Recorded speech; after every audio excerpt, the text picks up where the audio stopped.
Bienvenue sur ce panel pour en apprendre sur l'état du PMO en Afrique. Et c'est une conférence inaugurale, la première, où on parle français, on parle anglais, on parle arabe. Peut-être l'année prochaine, on va parler espagnol ou portugais ou d'autres langues, ou même le swahili, on ne sait jamais. Bienvenue, je ne vais pas garder la parole trop longtemps, je vais vous laisser vous présenter à tour de rôle. On va commencer par Jean-Pierre, puis on ira à Marlene, puis après Olivier et Kevin à la fin. Jean-Pierre. Allez, bonsoir à tous. Alors, au plan académique, je suis ingénieur télécom de formation et je suis aussi titulaire d'un executive master en international business à l'ESCP Paris. Et je suis aussi titulaire de plusieurs certifications en gestion de projet, dont le PMP, le Prince2, et certifié aussi PMO practitioner à Nokia, l'entreprise où je travaille actuellement. Alors, au plan professionnel, je connais plus de ces années dans l'environnement de projet, euh, notamment dans le domaine des télécoms, dans le milieu des fournisseurs de solutions aux opérateurs, où j'ai contribué à lancer plusieurs projets, notamment dans la radio mobile, la troisième, la quatrième génération et maintenant la cinquième génération, la 5G, qui est en phase de démarrage.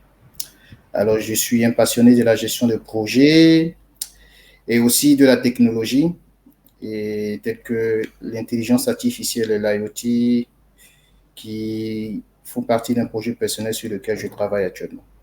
Merci. Super. Merci ainsi présenté. Merci. Marilyn. Oui, bonjour, je suis Marilyn Gono, PMO IT à Alliance Cameroun Assurance. Je suis passionnée de la gestion des projets et je suis ravie de participer à ce panel et à cette conférence. Merci. Olivier. Est-ce que tu nous reçois, Olivier? Ok, je pense qu'Olivier a une bande passante un peu faible. Olivier, tu nous reçois? Ok, je vais passer en attendant à Kevin.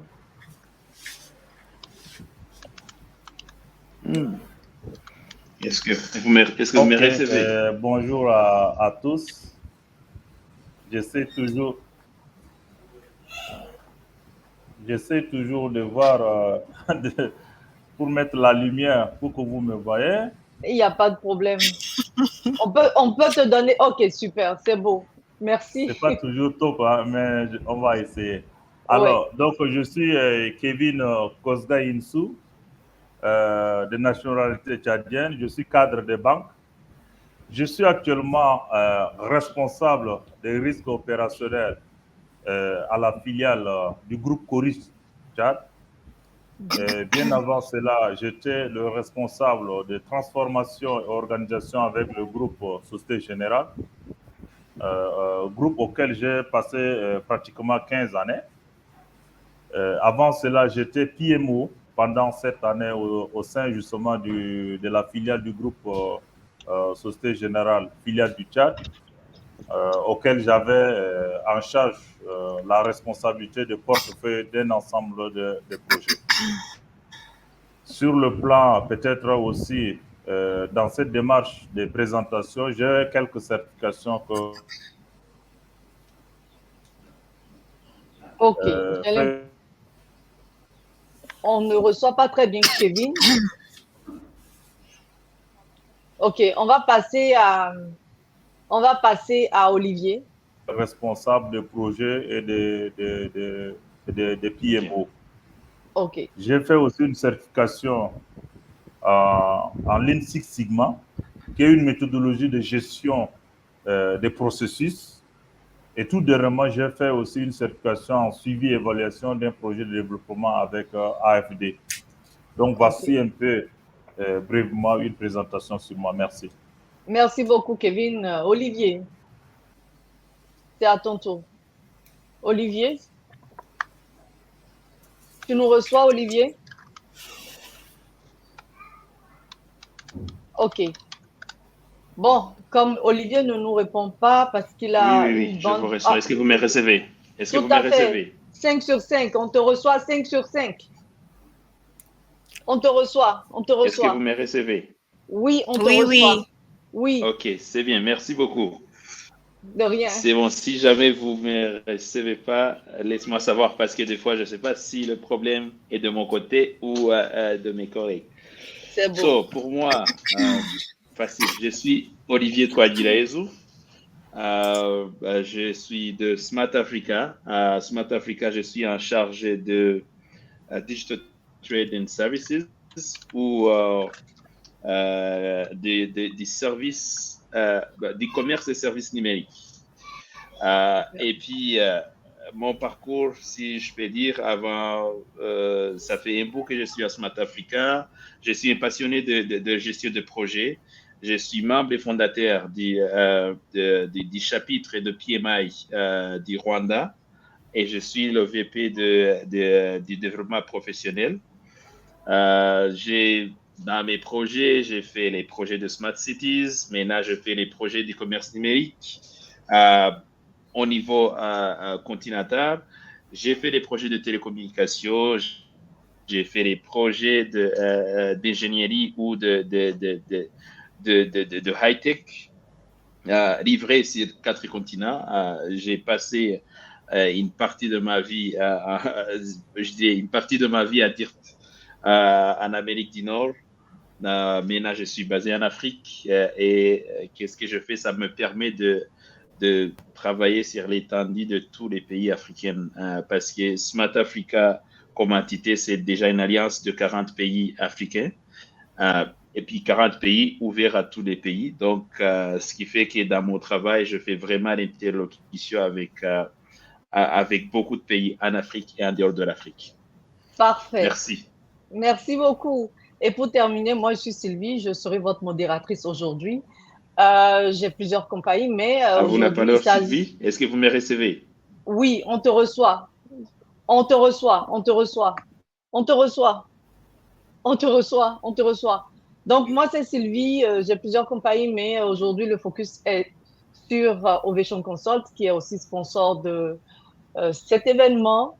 Et j'ai plusieurs certifications. J'ai eu la chance de travailler dans plusieurs industries, la santé, l'éducation, le retail, un peu partout au niveau du Canada et des États-Unis.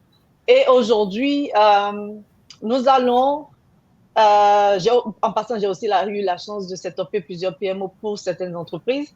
Donc aujourd'hui, nous allons surtout parler de l'Afrique, de l'état du PMO en Afrique. Donc la première question que je vais poser à Kevin, je ne sais pas où tu es présentement, mais si tu peux nous dire,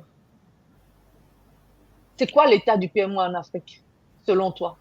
Est-ce que c'est au beau fixe? Juste 2 ou 3 mots. Est-ce que c'est au beau fixe ou non? Ton micro est fermé. Ah, d'accord. OK. Merci bien, Sylvie. Alors, par rapport au niveau des PMO en Afrique, parce que quand on parle de l'Afrique, il y a 54 pays. Et dans ces 54 pays, il y a beaucoup de zones anglophones, zones francophones. Mais je voudrais ramener ça au niveau de l'Afrique subsaharienne pour que ça soit beaucoup plus pratique. Je dirais que le niveau est faible. Jusqu'à là, le niveau est encore faible. Mais aujourd'hui, il y a une prise de conscience dans les organisations et particulièrement les missions auxquelles j'ai eu à effectuer dans pas mal de pays, au moins 7 pays. Et j'ai compris que le niveau est faible pour plusieurs raisons. Hein. On reviendra certainement sur ces raisons. Mais il y a une prise de conscience. Et d'ailleurs, je pense que si aujourd'hui on organise cette plateforme, ça fait partie de cette prise de conscience par rapport à l'éveil de l'Afrique vis-à-vis des autres, du reste du monde sur le métier des PMO. Super. Donc, la même question pour Marilyn avant de terminer avec Jean-Pierre. D'accord. En fait, je pense que les PMO ne sont pas vraiment valorisés, en fait. Je suis d'accord avec Kevin. Et puis, je trouve que les entreprises ne voient pas vraiment la valeur ajoutée que les PMO peuvent leur apporter. Maintenant, le niveau de prise de conscience, je crois qu'elle est très lente parce qu'il y a encore cette barrière au niveau des mentalités et des cultures. Ok. Donc, voilà un peu ce que je peux ajouter. Oui. Ok. Jean-Pierre? Alors, moi, pour parler pour faire un état, je, en Afrique, en fait, l'écosystème se présente, je pense que peut-être dans mon pays ou bien peut-être plusieurs pays africains. En fait, tu as des multinationales, des institutions, tu as des PME, tu as des structures gouvernementales. Et l'environnement fait en sorte que le grand pourcentage est composé des PME dans nos pays.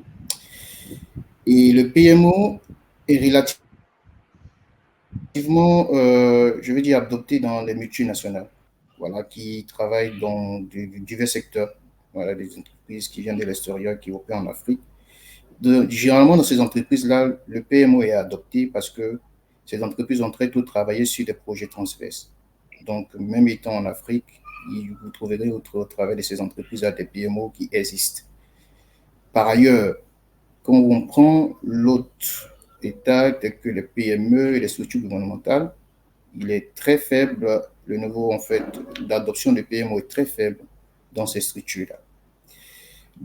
Mais je veux dire, depuis une décennie quand même, il y a quand même, comme Kevin l'a dit, une prise de conscience dans la mesure où, avec, je veux dire, le PMI qui a fait la promotion des certifications en gestion de projet, il y a de plus en plus des, des professionnels qui essaient de se former, d'avoir des certifications dans ces divers domaines-là, qui permet en fait, qui est voilà, un bout du tunnel pour cette prise de conscience-là.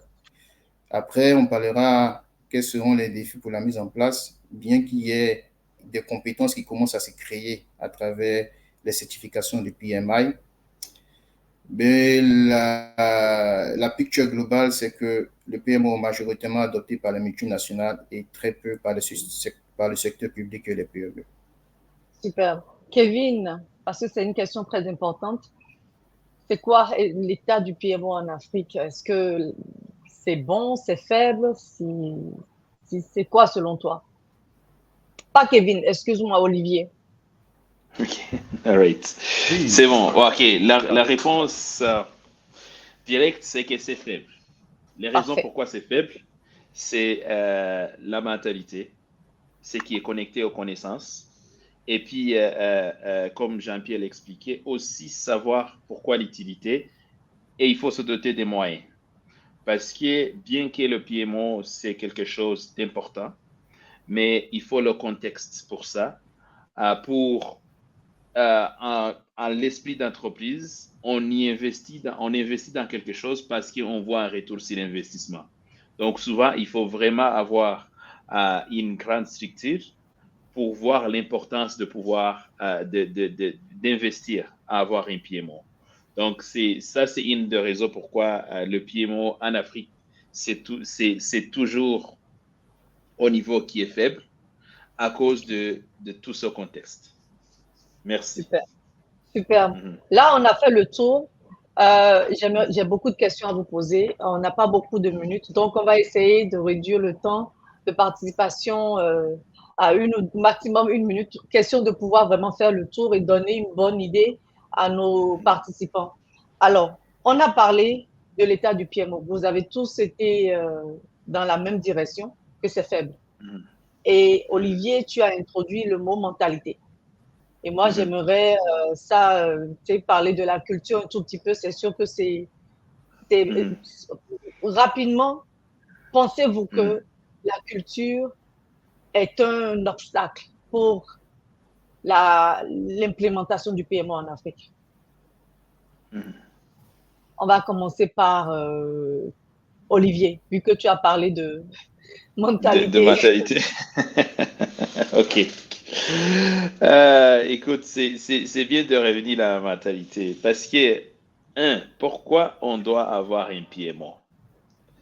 D'abord, d'une façon, tu sais, la vie de tous les jours, notre vie à nous, c'est un projet.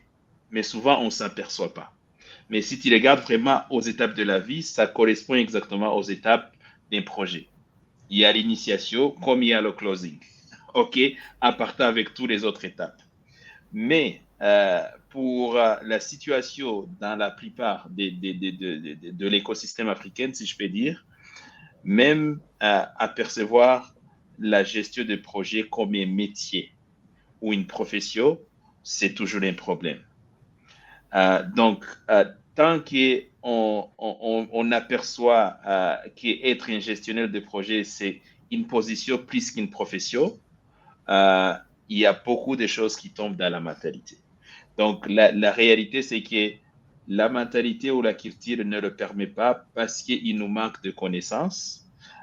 Et puis, une des raisons pourquoi, je dirais, les passionnés de gestion de projet, ce qu'ils font comme promotion, c'est vraiment de promouvoir ce changement de mentalité. Il faut voir, être un gestionnaire de projet, c'est une profession qui est souvent connectée à une autre connexion de base qui te mène là-bas. Mais c'est une profession, même une spécialisation, plutôt que juste une fonction. Donc, D'accord. c'est un peu ça mon analyse. Super, merci. Donc, comme je le disais tantôt, on n'a pas beaucoup de minutes. Toujours dans cette optique de culture, de mentalité, quels sont, selon vous, les modèles de PMO qui sont le plus utilisés présentement ou bien qui seront le plus utilisés, basés sur la culture, la mentalité? Lequel va le plus marcher quand on va implémenter le PMO dans une entreprise privée, publique ou au niveau du gouvernement? Je vais poser la question à Kevin et Jean-Pierre pourra contrecarrer Kevin. Pourquoi pas? Kevin, tu peux ouvrir ton mic. Je t'avoue que Sylvie, je n'ai pas bien saisi la question. Si tu peux la reprendre. OK. On parlait de culture, on parlait de mentalité et on se disait qu'il faut un changement. Et on sait qu'il y a puis il y a au moins 3 niveaux de PMO, c'est-à-dire le supportif, etc. Alors, selon vous, à cause de la culture, à cause de la mentalité, quel est le modèle de PMO que l'on peut implémenter ou qui est implémenté ou selon vous pourrait être implémenté?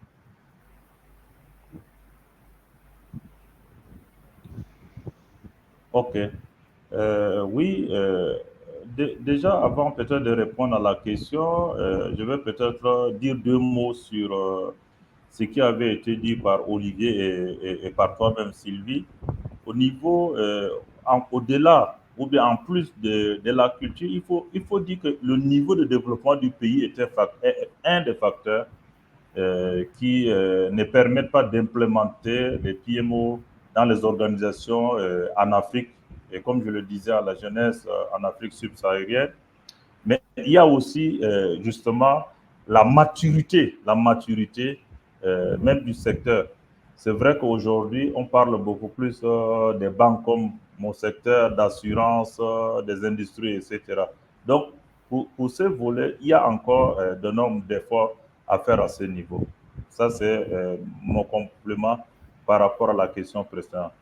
Justement, tu as parlé sur quel modèle, par rapport au modèle, parce qu'il faut dire qu'il n'y a pas que peut-être le 2, il y a au moins 4 modèles de PMO. On a le PMO support, on a le PMO portefeuille, on a le PMO stratégique, et on a aussi aujourd'hui, d'ailleurs, qui est développé et mis en valeur dans les entreprises, les PMO agiles. Le modèle pour l'Afrique, à mon avis, je pense que c'est peut-être les deux milieux, le PMO portefeuille et le PMO stratégique. Il faut déjà dire que pourquoi on met un PMO aujourd'hui, parce que c'est ça en fait la question. Pourquoi on a besoin d'implémenter un PMO dans les organisations? Parce que l'objectif principal de l'implémentation d'un PMO, on sait tous, hein, c'est accompagner les chefs de projet, mais aussi allier, très important, les projets par rapport à la stratégie des organisations.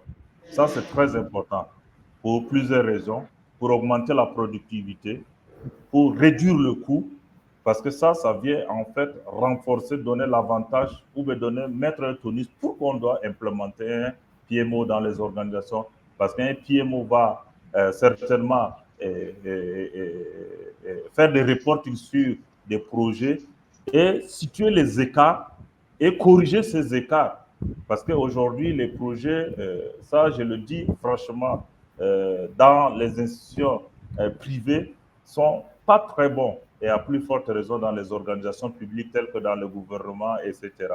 Donc, voici un peu ce que je peux dire sur cette question. Merci. Merci beaucoup. Jean-Pierre, rapidement, est-ce que tu veux rajouter quelque chose ou bien contrecarrer Kevin sur les modèles? Bon, les modèles, voilà. Pour moi, les modèles qui sont utilisés, qui sont le plus facilement utilisés, voilà, pour ne pas dire plus, c'est les modèles de PMO, support et contrôle, dans la mesure où, en fait, on a des organisations qui sont assez rigides en Afrique. Je discutais avec un responsable d'entreprise rapidement qui gère des projets d'infrastructure, qui avait son organisation et qui ne voyait pas l'intérêt d'échanger, bien qu'il gère des projets transverses. Et vous avez majoritairement ces responsables d'entreprise qui ont des organisations qui fonctionnent déjà.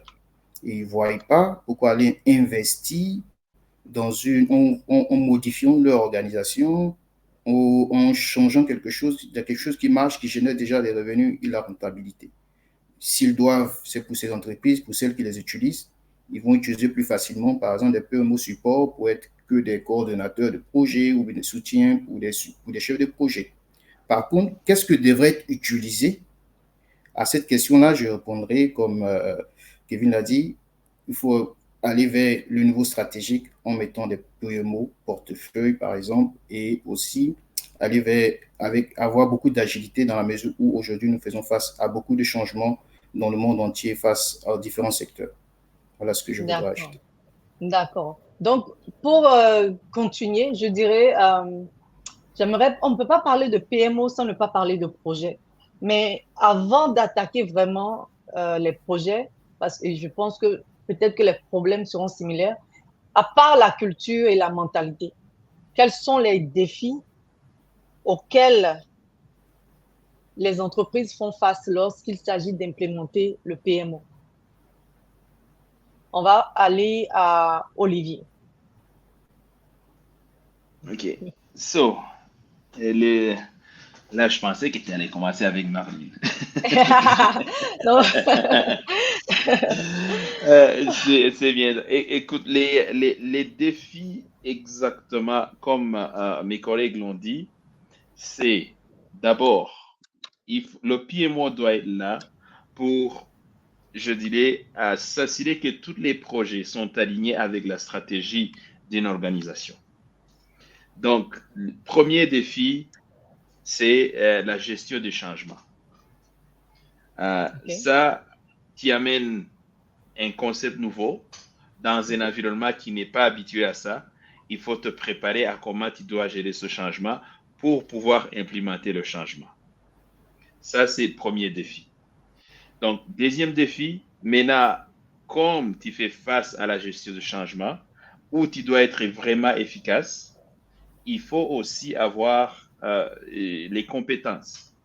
Donc, il faut pouvoir engager ou former une équipe qui va pouvoir adapter au changement, être les beaux ambassadeurs de ça pour vraiment être aussi des agents de changement. Une fois que ça c'est fait, il faut maintenant s'assurer que l'opération de PMO est bien alignée à la stratégie et que ça apporte, je dirais, des retours sur l'investissement pour l'organisation. Donc, premier défi vraiment pour les responsables, il faut justifier les 3 points, avoir un plan clair et maintenant commencer vers l'implémentation. Ça, c'est ce que je vois. Merci. Super. OK, merci beaucoup. Kevin, est-ce que tu voudrais ajouter quelque chose? Oui, désolé, je coupe mon micro pour bien écouter. Effectivement, par rapport aux défis, Moi, je pense que Oh, je pense qu'on a un petit le souci premier avec... défi, à mon niveau, c'est lié. Non, vas-y, vas-y. De toute façon, tu avais perdu. Voilà. Donc, d'accord. Donc, le premier défi à mon niveau, c'est lié même aux acteurs concernés, c'est-à-dire le PMO même en question. Je vous fais un petit témoignage. Lorsque j'étais déjà chef de projet, et un jour, on me présente comme PMO. Moi, je ne connaissais pas c'est quoi le PMO, alors qu'on me présentait comme PMO. J'étais obligé d'aller pour vérifier et demander c'est quoi le PMO, quelle est la différence entre un PMO et un chef de projet. C'est à la longue que j'ai compris en fait que le PMO, en fait, c'était le niveau un peu élevé qui va non seulement s'occuper d'un projet, mais de l'ensemble du portefeuille des projets. Donc, cela veut dire que le premier défi, c'est même la connaissance même du métier. Et donc, il faut, comme Olivier l'a dit, il faut faire la formation du PMO en question et de l'acteur et valoriser. Parce que j'estime personnellement qu'au début, je n'ai pas été valorisé. Donc, il faut OK, valoriser. Le OK. deuxième défi, le deuxième défi, c'est la culture d'entreprise. Je suis dans le secteur bancaire, il y a 10 banques au Tchad et je vous avoue qu'il n'y a pas plus de 3 PMO dans les banques. Donc, vous imaginez, alors qu'il y a énormément de projets. Donc, cela veut dire qu'en fait, il manque une culture même, en fait, d'implémentation des PMO dans les organisations et particulièrement dans des secteurs privés tels que les banques, etc. Le troisième défi, pour moi, c'est aussi, il manque un cadre légal au niveau peut-être national qui permet de porter la voix effectivement de tous ceux qui exercent le métier de PMO et valoriser en fait le domaine pour plus tard chuter vers, comme on dit, un comité par exemple des PMO du Tchad, du Cameroun, de la Côte d'Ivoire, etc. Ça pourra mieux valoriser et avec les qualifications, on pourra mieux, n'est-ce pas, donner plus d'importance et pourquoi on doit implémenter les PMO ou bien former des PMO dans nos organisations. Merci. Merci. Est-ce que Marilyn est avec nous? OK, j'ai l'impression qu'elle est occupée. On va aller à Jean-Pierre. Tu voudrais ajouter quelque chose? Alors, sur la question des défis, ouais, peut-être juste un point aussi, il faut voir aussi pour certaines entreprises, en fait, des financements limités parce que la mise en place d'un PMO aussi, ça demande des ressources financières pour, voilà, pour recruter, pour mettre en place ces organisations, ces ressources. Donc, il faut reconnaître que dans notre contexte, comme on le dit, qui est composé en majorité des entreprises qui pensent encore de chambouler l'organisation et investir dans le PMO. Donc, les finances étant attribuées à d'autres déjà challenges de l'entreprise, OK, j'ai pouvoir mettre en l'impression. place un PMO. Super.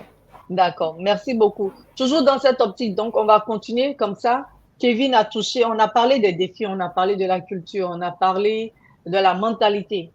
Et tu as touché un petit bout de la prochaine question qui est comment les PMO en Afrique peuvent-ils collaborer avec d'autres parties prenantes telles que le gouvernement, les entreprises privées et les organisations de la société civile pour renforcer la gestion de projets et atteindre des résultats durables?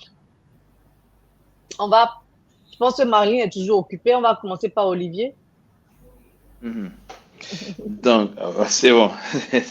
Donc, la meilleure façon de collaborer pour moi, il faut, comme on dit, comme on dit en anglais, le awareness. Il faut la sensibilisation. Donc, une des raisons pourquoi on ne voit pas la culture, on ne voit pas l'implémentation, c'est parce que les responsables ne savent pas. Les responsables, ils n'ont pas encore eu de chance de pouvoir parler à quelqu'un qui non seulement il fait la promotion de l'implémentation de PMO, mais aussi qui montre les réseaux pourquoi. C'est quoi les bénéfices? Pourquoi, comme chef d'entreprise, je devrais me casser la tête avec ça? Donc, ça, c'est vraiment l'étape numéro un. Deux, aussi, comme là, c'est le côté de décider, mais là aussi, il faut le volet éducatif.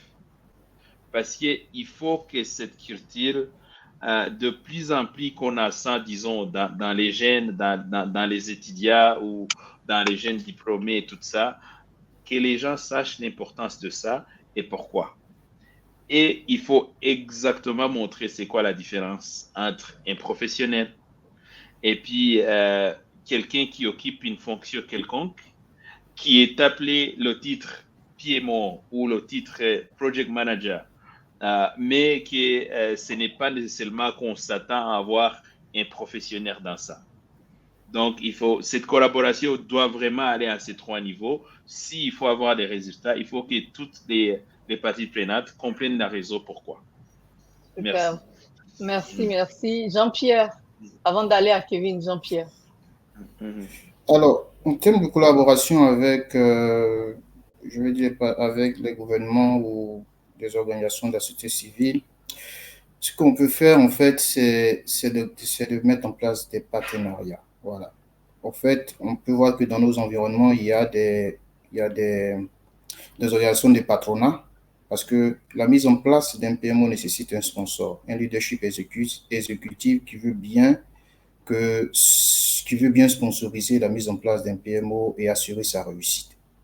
Et ces patrons-là sont une bonne cible, en fait, à qui il faut s'adresser pour apporter toutes ces sensibilisations. Parce qu'il faut trouver un cadre à qui parler à ces entreprises-là qui sont aujourd'hui internationalisées en Afrique, qui ont plusieurs, en fait, succursales, qui gèrent des projets transverses, mais qui ne voient pas la nécessité d'implémenter un PMO au sein de leurs organisations. Il faut leur parler via des partenariats, passer par les chapitres, comme on pouvait dire au niveau de la communauté, tels que les chapitres PMI, qui sont souvent des cadres légaux avec qui on fait des entreprises ou des partenaires, voire des ministères, peuvent s'adresser et discuter et établir des partenariats aussi au niveau non pas que rester au niveau de la sensibilisation, mais aller aussi aller à un niveau, je veux dire, stratégique, en mettant en place des plateformes de collaboration multi-acteurs qui font intervenir les gens du secteur privé, du secteur public et de la société civile, de sorte que cette collaboration-là va favoriser en fait l'émergence de PMO déjà par les entreprises privées, par le public, et ainsi dans tout, en fait, je veux dire, dans toute la société civile en Afrique.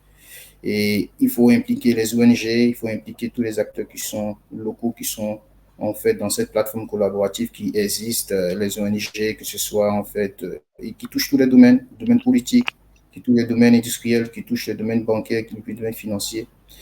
Et c'est ce qui va permettre en fait l'émergence de PMO vraiment dans cette collaboration. D'accord. Alors, Kevin, pour pouvoir clore cette partie, quel est ton point de vue ou ton ajout, ou bien t'es contre, t'es pour, t'as d'autres solutions? Oui, je pense que les collègues ont essayé de proposer, et moi je pense que mes propositions vont dans le même sens.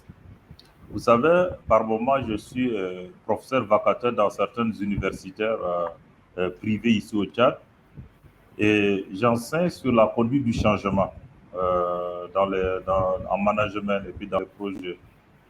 Et 80% des étudiants ne connaissent même pas en fait c'est quoi d'abord le PMO, etc. Et puis voilà, tout ce qui va avec. Et comme ils l'ont dit, moi je pense que je suis d'accord, il faut montrer aux décideurs, donc pour les sponsors, le rôle du PMO et surtout la valeur ajoutée lorsqu'on met en place un PMO, que ce soit dans les entreprises privées ou bien que ce soit dans les ministères. Parce qu'aujourd'hui, c'est très important d'ailleurs pour le gouvernement qui finance des projets, mais qui, ma foi, les projets des secteurs publics finissent souvent à peu à queue leu parce que par manque de financement, parce que ça n'a pas été bien implémenté, etc., etc. Donc, le rôle du PMO va venir justement cadrer pour qu'il y ait une gestion efficace et efficiente de ces projets. Et ça va dégager quoi? La valeur ajoutée. Ça va faire quoi? Ça va réduire le délai et le coût. Ça, c'est très important en matière de vulgarisation des PMO dans nos organisations de manière générale, que ce soit privé ou bien public. Autre action, c'est justement, il faut mettre des actions concrètes. Quand je parle des actions concrètes, c'est commencer déjà à enseigner, même au lycée, dans les universités, dans les instituts, afin que cette matière ou bien ce domaine soit connu par tous les acteurs en matière de gestion de projet. Je lisais un article il y a 2 jours qui disait que le monde aujourd'hui est orienté vers gestion de projet et que d'ici dans 2027, près de 88 millions de personnes vont travailler uniquement sur la gestion de projets.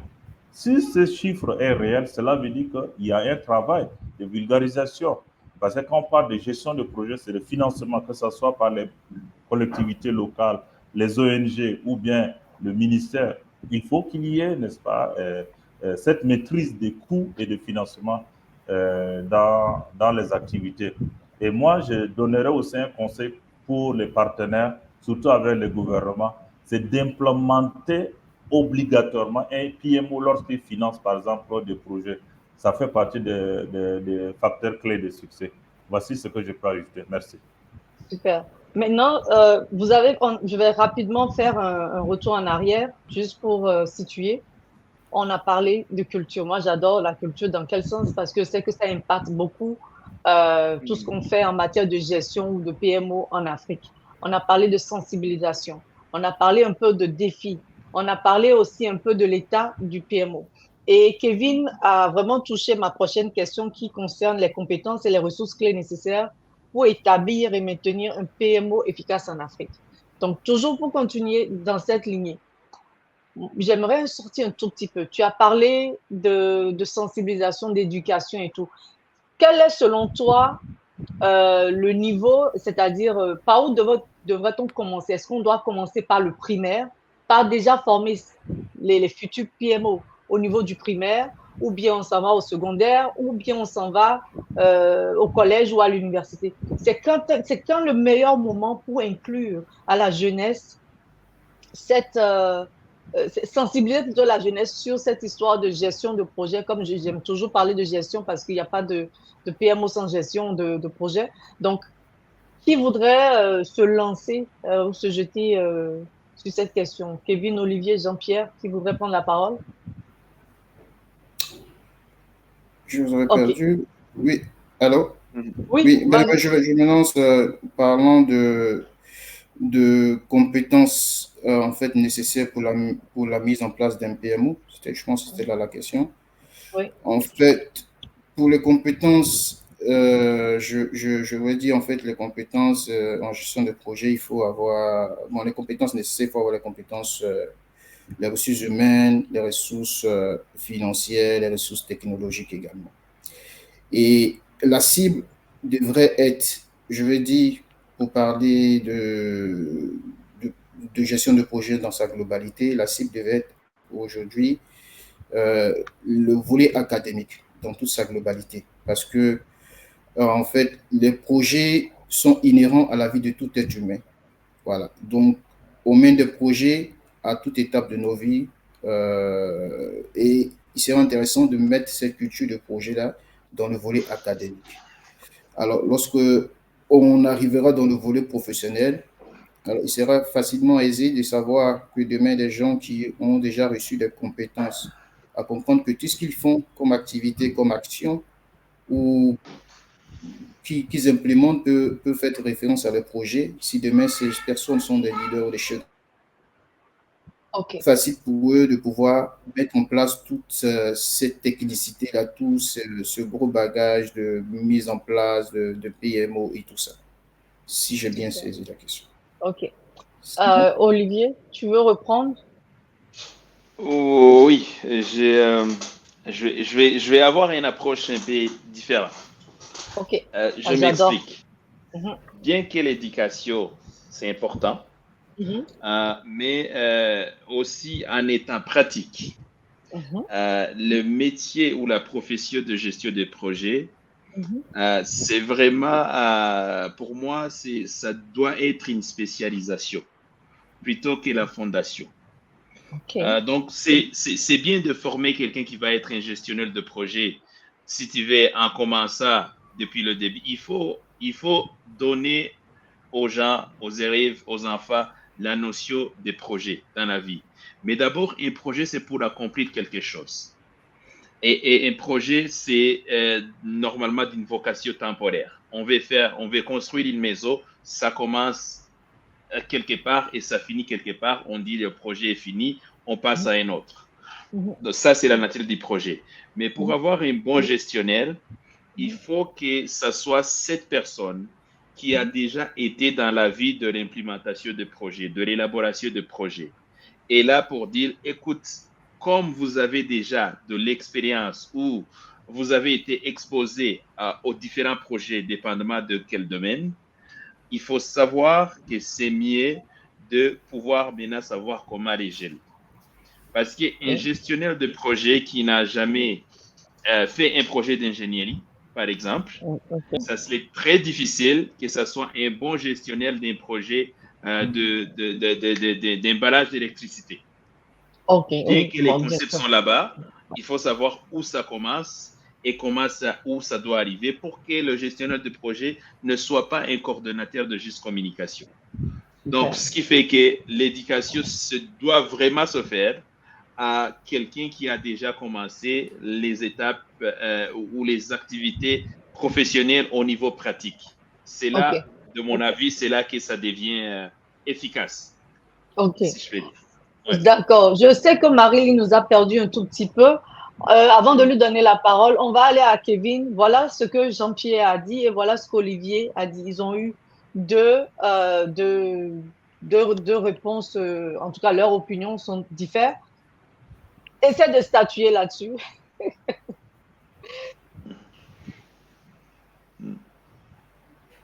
Kevin, est-ce que tu nous reçois? Ok, je pense que Kevin a un problème de bande passante. Tu ne nous reçois pas. Ok.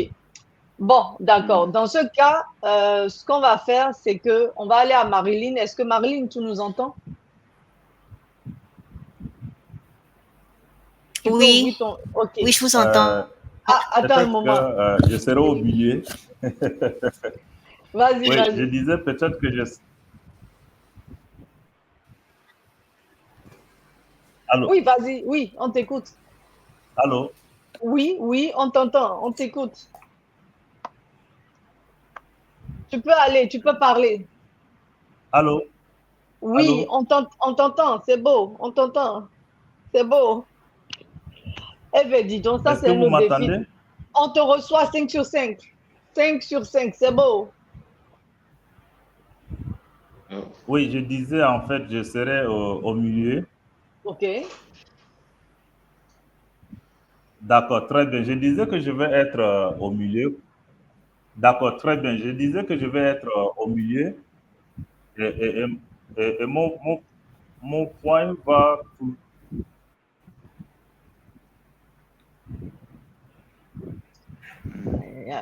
OK. Ça c'est un autre défi de l'Afrique, ça.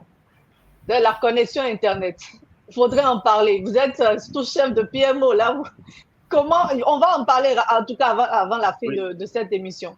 On t'a perdu, Kevin. On t'a perdu. Donc, on va... Est-ce que c'est bon maintenant? C'est mieux maintenant. Ok, très rapidement, je disais que je vais être au milieu et mon point se situe encore sur la formation. Vous savez, c'est très important que j'avais dit tout de suite qu'il fallait faire la formation.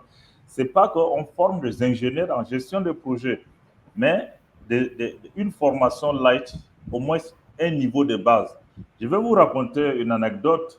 Lorsque j'étais PMO, et qu'on avait un projet avec un ministère d'un gouvernement et on a demandé un représentant de l'équipe du projet de venir pour une réunion, je vous assure que 10 personnes sont venues.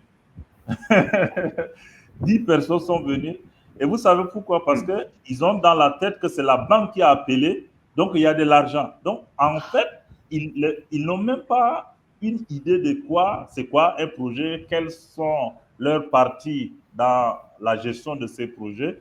Mais eux, pour eux, parce que vous le savez, en Afrique, il y a toujours cette corruption qui revient pour des vins, etc. Donc, ils ont compris comme quoi c'est la banque qui a appelé. Donc, il va falloir que les 10 personnes se déplacent. Au moins, chacun va avoir quelque chose. Mais quand on les a expliqué qu'en fait, c'était pour avoir juste un représentant du ministère parce que c'est un travail technique, ils étaient découragés. Et à la fin, on a compris qu'en fait, il manque la notion de formation. Et c'est des professionnels. À ce niveau, il faut plutôt renforcer la capacité des professionnels en gestion de projet. Ce n'est pas qu'on les forme à des métiers, des ingénieurs, etc. Mais au moins avoir une idée sur la gestion de projet, ça va faire aider et avancer les choses. Donc, c'est ce que je voulais dire là-dessus. Merci. D'accord. Alors, je vais revenir rapidement sur cette question pour Marlene. Comment les PMO en Afrique contribuent-ils à l'amélioration de la gestion de projet et des résultats de projets dans la région? Rapidement, en quelques mots. Marlene. Comment les PMO améliorent la gestion des projets?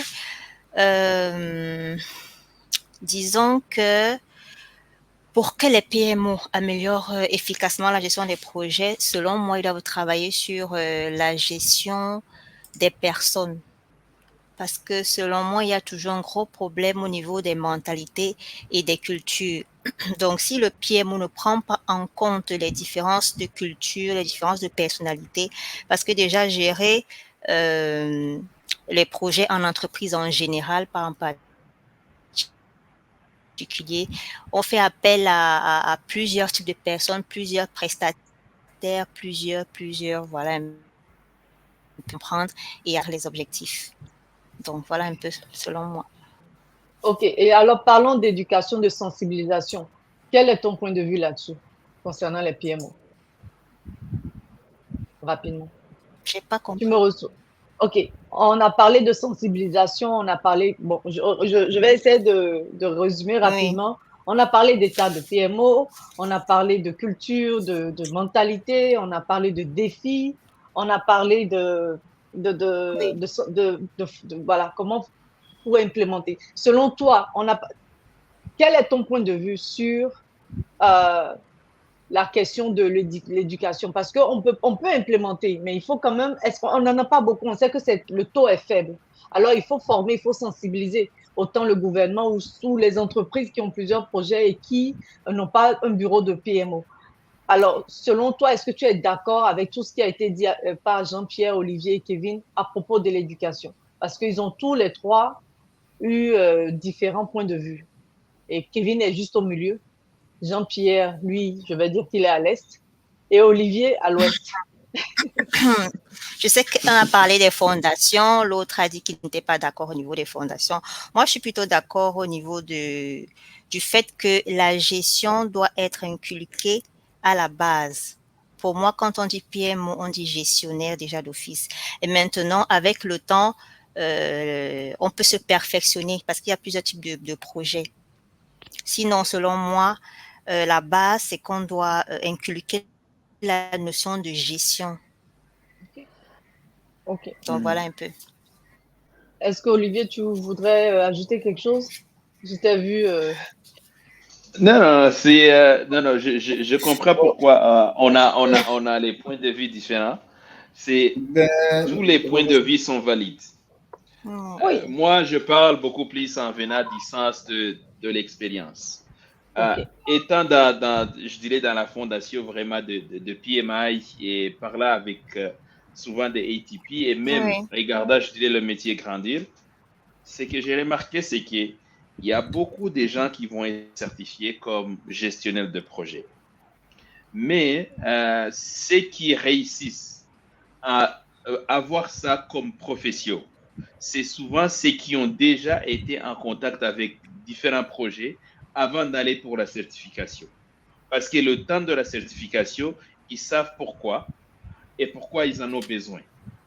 Donc, ils ont plus l'importance de continuer. Mais ceux qui ont fait cette formation juste pour avoir quelque chose, une autre qualification, souvent, ça reste là-bas.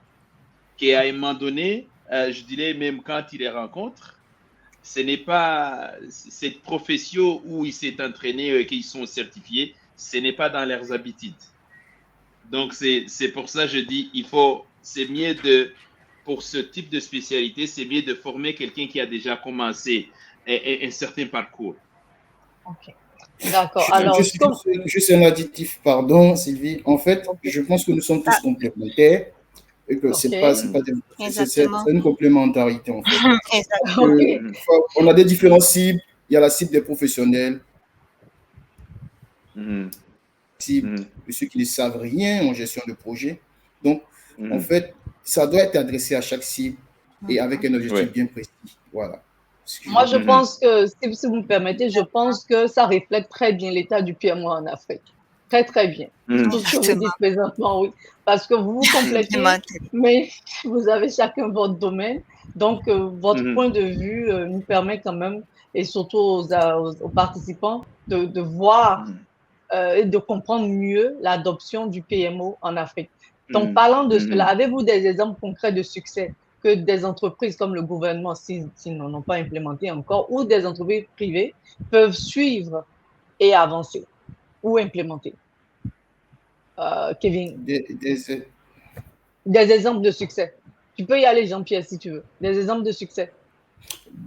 Oui, en fait, il y a eu des exemples de succès en Afrique, des entreprises, je ne parle pas des entreprises qui viennent de l'extérieur, des multinationales qui viennent s'installer, mais des entreprises africaines qui ont réussi à implémenter des PMO qui ont vraiment donné des succès. Et je vais peut-être toucher à 3 différents en fait, secteurs. Il y a eu, par exemple, si je prends le groupe MTN, dans le domaine des télécoms, qui a eu un bon succès dans l'implémentation de son PMO au vu des différents projets transverses qu'elle gère.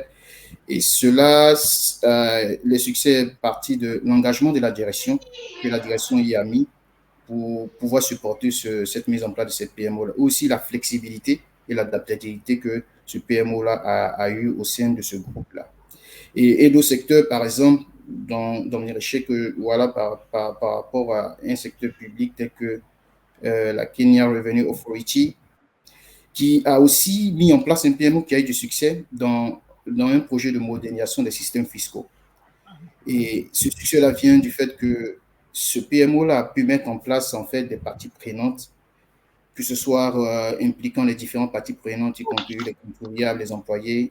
Et cela a permis en fait à ce PMO-là de pouvoir permettre en fait à cette structure du Kenya de pouvoir avoir du succès aussi avec beaucoup de transparence et de communication avec les parties prenantes. Et le dernier exemple de succès que je peux noter, c'est au niveau du ministère de la Santé du Rwanda, qui a établi un PMO qui a reçu, dans le cadre de son programme national d'assurance maladie, de pouvoir en fait aider en fait ce ministère dans la réussite de son projet. Et les sommes de réussite qu'on a pu tirer de ça, c'est qu'ils ont mis ce PMO-là au cœur de la planification stratégique au niveau de ce ministère-là, ce qui a permis à favoriser en fait une utilisation efficace des ressources et aussi un engagement communautaire par une bonne gestion des parties prenantes. Donc, pour conclure, pour dire qu'il y a des exemples de succès, bien que l'adoption du PMO soit relativement faible en Afrique, notamment dans le secteur public et voire dans les fonds PME, mais il y a des exemples de succès qui montrent qu'il est possible qu'on implémente des PMO qui réussissent en Afrique. Et j'espère que l'avenir nous donnera raison de faire la promotion en fait, du métier du PMO. Ok, Kevin, est-ce que tu as des exemples de succès et quelles sont les leçons qu'on peut tirer de ces expériences ou de ces succès? Alors ça, c'est une très bonne question parce que je suis un témoin vivant ok. à la société, à la filiale du groupe Société Générale qui était au Tchad parce que depuis février, la Société Générale est partie. Ok. Avant cela, quand je suis arrivé dans le département, en fait, le service de projet, il n'y avait pas un PMO. Donc, et puis par la suite, je suis devenu PMO. Et le succès qu'on avait concrètement, hein, parce que ça a été fait par une note, et puis voilà, c'est remonté même au groupe, c'est que les projets transverses, parce qu'il y a des projets transverses qui rentrent dans le cadre des portefeuilles, des initiatives, que ce soit locales ou du groupe. On a aujourd'hui, par exemple, mis en place la banque digitale, d'ailleurs, qui est la première opportunité qu'on peut mettre dans Success Story grâce à justement l'implémentation des PMO.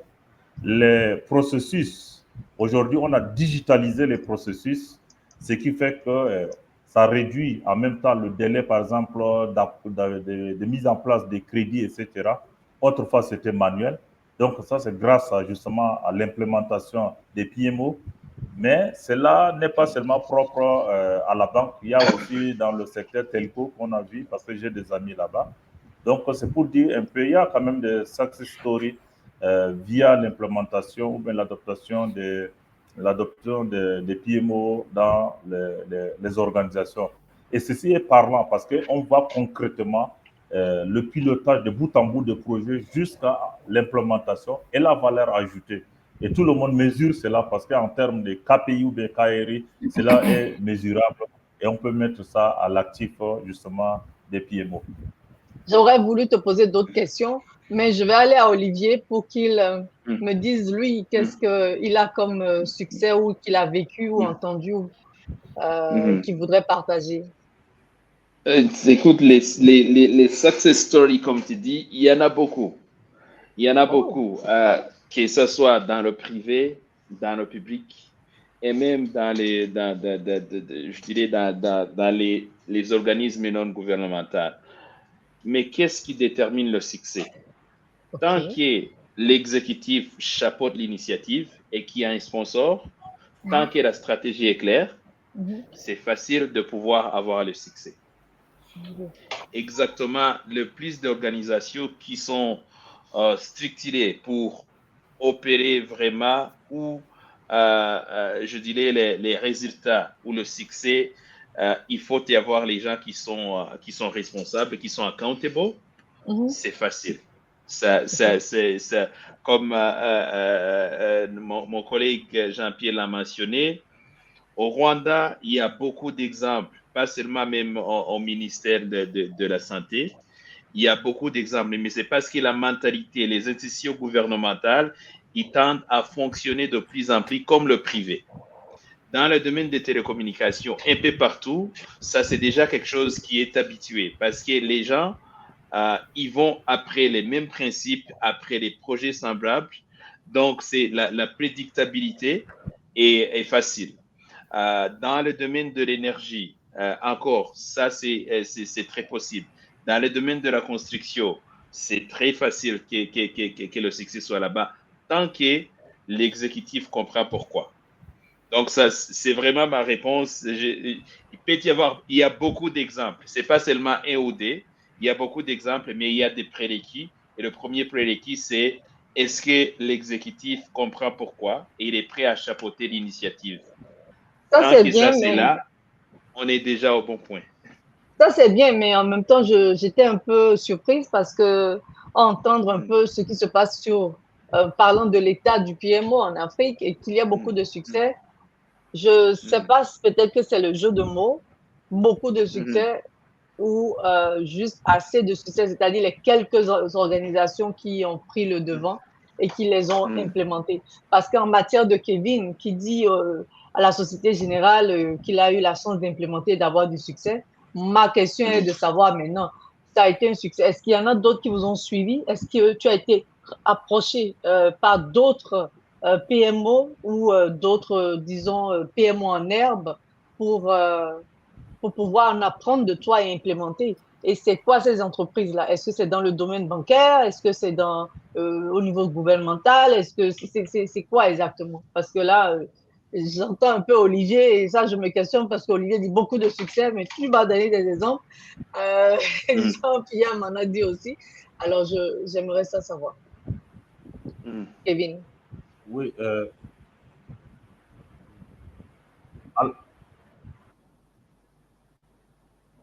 On te reçoit. Ah, je pense que ça a gelé. Eh bien, ça, c'est la... Pardon, Sylvie, pour un additif par rapport à ce que tu dis. En fait, le succès n'est pas... En fait, c'est pour les entreprises qui ont implémenté en fait le PMO. On parle de succès. Le problème, c'est qu'il y a d'autres qui ne savent rien du PMO, ce qui montre le taux d'adoption faible. Par contre, ceux qui ont choisi la voie de l'implémenter, il y a beaucoup qui ont du succès. Certains, comme on peut la citer. Voilà. Donc, c'est ce que je voulais, voilà, en fait, apporter. Ben, merci. Merci. Oh mon Dieu. Voilà, okay. Oui, vas-y. Voilà, j'ai été approché par quelques amis, hein, mais pas de manière officielle, pour justement avoir le partage des bonnes pratiques. Parce que par moment, le secteur bancaire, on fait des benchmarks pour avoir justement les bonnes pratiques. Parce que les initiatives sont coûteuses.